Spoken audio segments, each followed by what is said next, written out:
MK Modi learning management system में आपका स्वागत है। पिछले काफी सारे सेशंस पे हमने रिवर्स चार्ज की जानकारी ली है, जिसमें हमने ये भी देखा रिवर्स चार्ज एक्चुअली है क्या कॉन्सेप्ट, उसकी कौन कौन से रूल हैं उसके साथ जुड़े हुए जिनका हमें ध्यान रखना है। इसके अलावा रिवर्स चार्ज को किस प्रकार से इम्प्लीमेंट किया जा सकता है उसकी हमने देखी, कौन कौन सी एंट्रीज, कौन कौन सी इन्फॉर्मेशन उसके लिए चाहिए हमें। रिवर्स चार्ज में कौन कौन से अकाउंट्स हमें चाहिए बनाने के लिए एग्जाम्पल में, वो भी हमने पिछले सेशंस में बना लिए हैं। इस सेशन में हम प्रैक्टिकल एंट्रीज को करने जा रहे हैं, जिसमें देखिए हमारे पास ये सभी एंट्रीज अवेलेबल हैं, जिसमें 3 एंट्रीज कॉमन इंपॉर्टेंट है। 2 परचेज की एंट्रीज हैं यहाँ ऊपर की तरफ। पहली अंबाला हरियाणा से है, जो परचेज ये है ये इंट्रा स्टेट परचेज है, हरियाणा के अंदर ही परचेज है।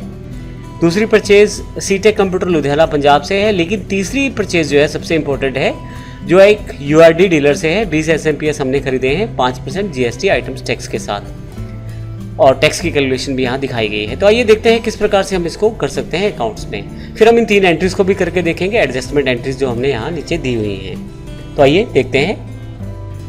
टैली में मैंने कुछ एंट्रीज को पहले से करके रख लिया है। ये मैं पिछले सेशंस में भी बता चुका हूँ कि इससे आपको समझना आसान हो जाता है और आपको सभी एंट्रीज करनी है। मैं आपको केवल यहाँ दिखा रहा हूँ, लेकिन आपको स्टेप बाय स्टेप, वैसे ही मैं हर एक स्टेप यहाँ आपको बताने वाला हूँ, बस आपको स्टेप बाय स्टेप फॉलो करना है और उन एंट्रीज को करना है। अब यहाँ एंट्रीज मैंने 3 एंट्रीज पहले से की हुई है। डिस्प्ले में जाता हूँ, यहाँ से मैं डे बुक पे चला जाता हूँ और यहाँ से मैं पीरियड ओपन कर लेता हूँ। 1/4 से लेकर मैं यहाँ पे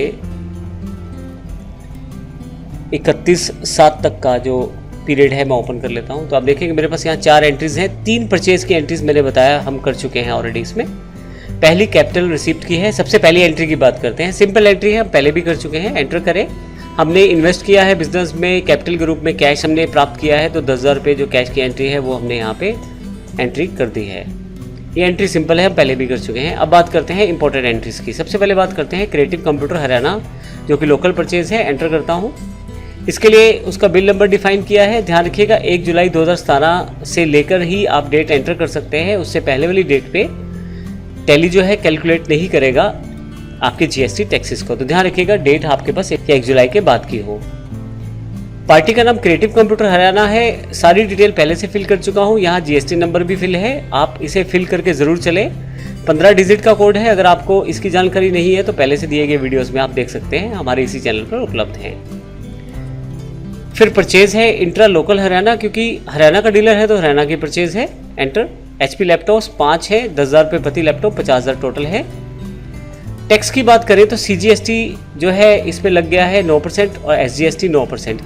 डिटेल इन्फॉर्मेशन देखने के लिए यहाँ मैं ऑल्ट ए प्रेस कर दूंगा तो आपके पास यहाँ पे परचेज टैक्सेबल आ जाएगी। इसमें 9,000 रुपये टोटल टैक्स लगना है। इसकी फिर से डिटेल देखना चाहते हैं तो ऑल्ट के साथ F1 प्रेस कर दीजिए, आपके पास फर्दर डिटेल्स खुल जाएगी। तो सेंट्रल जो टैक्स है वो 9% और स्टेट टैक्स 9%। मैं एस्केप करके यहाँ से बाहर आ जाता हूँ। अभी मुझे नो नहीं करना है क्योंकि मैं पहले से इसे एंट्री कर चुका हूँ। 4500 रुपये यहाँ पे आएंगे। फाइनली एसजीएसटी और एंटर करके इस एंट्री को मैं सेव कर लेता हूँ। ये पहली एंट्री है जो हमने सेव कर ली है। दूसरी सीटेक लुधियाना पंजाब इंटरस्टेट एंट्री है। तो इसके लिए मैंने सबसे पहले बिल नंबर, इनवॉइस नंबर जो डीलर ने या सप्लायर ने हमें दिया है वो फिल कर दिया है। 1 जुलाई को ही ये बिल हमने ले लिया है। और सीटेक लुधियाना पंजाब की पार्टी है, इसकी सारी इन्फॉर्मेशन यहाँ भर दी है मैंने। परचेज़ की बात करें तो परचेज़ यह इंटरस्टेट है, अर्थात किसी अन्य राज्य से, पंजाब से है, क्योंकि हमारी कंपनी जो हरियाणा बेस्ड है। हम इससे लैपटॉप परचेज करने वाले हैं 5, 10,000 रुपये प्रति लैपटॉप के हिसाब से 50,000 रुपये लैपटॉप हो गए। क्योंकि अब यहाँ पे यह इंटरस्टेट परचेज है तो आईजीएसटी टैक्स लगेगा, 9,000 रुपये है यहाँ पे। एंटर करते हुए मैं इसको सेव कर लेता हूँ।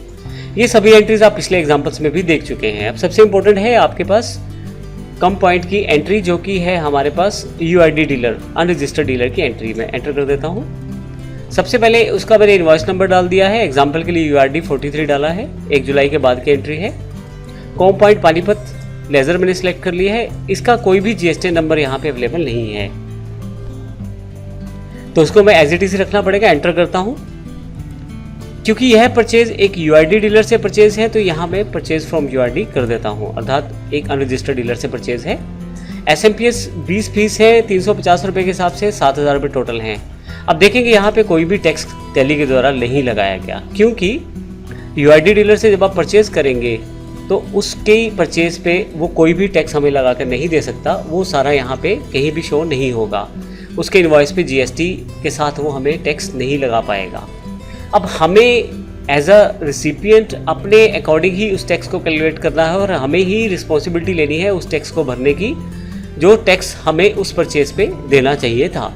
फिर हमें इनपुट टैक्स क्रेडिट भी मिल जाएगा उसी अमाउंट का जो हमने दिया है टैक्स के रूप में।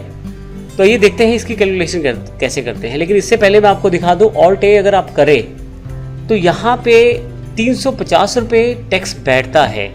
हालांकि इनवॉइस में इंक्लूडेड नहीं है, लेकिन इनवॉइस में यह दिखाया गया है कि यह जो प्रोडक्ट है ये टैक्सेबल है और ड्यूटी टैक्सेस 350 रुपये इसमें होनी चाहिए। लेकिन यहाँ पे एज पर कैलकुलेशन है, अभी एज पर ट्रांजैक्शन नहीं है, अभी इसकी एंट्री नहीं है, केवल दिखाने के लिए उसका प्रयोग किया गया है।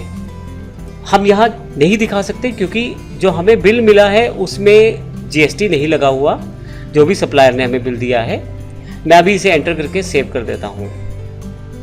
अब मैं आपको बताना चाहता हूँ कि किस प्रकार से इस पूरी जो हमने एंट्रीज की है इसकी डिटेल हम कहाँ से देख सकते हैं। अभी मैं स्किप करके बाहर आ जाता हूँ यहाँ से।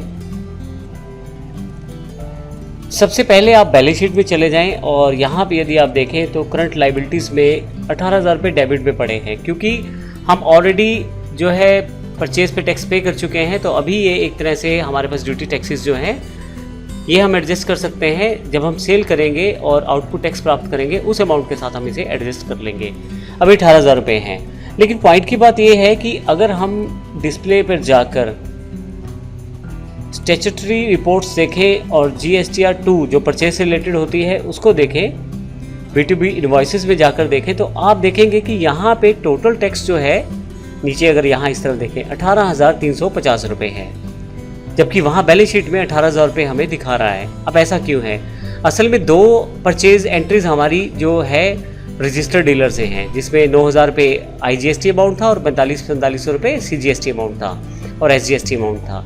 तो टोटल जो टैक्स अमाउंट बैठी है 9,000 और 350 रुपये, 18,350 रुपये बैठी है। लेकिन क्योंकि जो हमने परचेज URD डीलर अर्थात अनरजिस्टर्ड डीलर से की है उसके द्वारा की गई परचेज पे हमें उसने टैक्स नहीं लगाया था। ये टैक्स हमने अपने आप से लगाया है, खुद हमने रिस्पॉन्सिबिलिटी ली है इस टैक्स को देने की गवर्नमेंट को, क्योंकि हम गवर्नमेंट को टैक्स पे करेंगे तो इस टैक्स का इनपुट क्रेडिट भी हमें मिलेगा। लेकिन अभी बैलेंस शीट में 18,000 ही दिखा रहा है।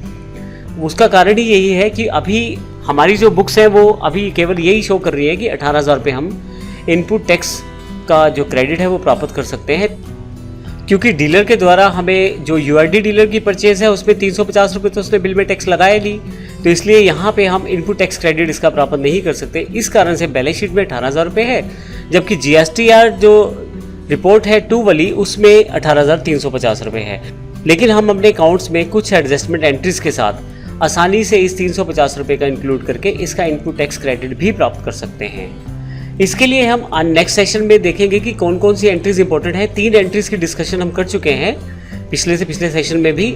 नेक्स्ट सेशन में हम देखेंगे प्रैक्टिकली उन तीनों को, जिसमें इनपुट जो हमारे पास टैक्स लायबिलिटी है उसको किस प्रकार बढ़ा सकते हैं, इनपुट टैक्स क्रेडिट को किस प्रकार बढ़ा सकते हैं और किस प्रकार से हम टैक्स पे कर सकते हैं। ये जानकारी हम अगले सेशन में लेने वाले हैं। धन्यवाद।